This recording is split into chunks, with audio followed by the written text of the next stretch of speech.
Hello, আসসালামু আলাইকুম। কেমন আছেন সবাই? আশা করি সবাই ভালো আছেন। আলহামদুলিল্লাহ, আমরা অনেক ভালো আছি। আজকে আমরা সবাই চলে গেছিলাম সি বিচে। সাথে আমার শাশুড়ি ছিল, ননদ ছিল, ইনায়াত ছিল, সাহিল ছিল।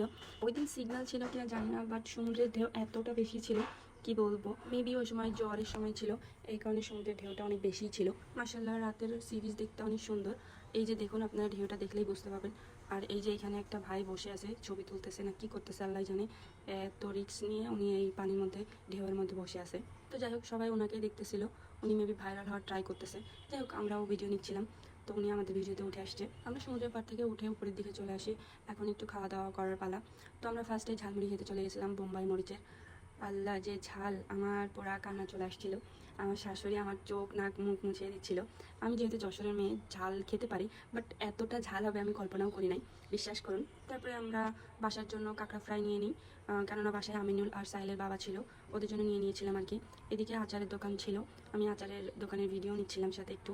এগুলো মূলত সব বার্মিজ আচার, কক্সবাজারে যেমন পাওয়া যায় আমাদের চিটাগাংয়েও আছে। এদিকে ফুচকাওয়ালা মামা ফুচকাগুলো খুব সুন্দর করে বেঁধে ঝোলায় রাখছে।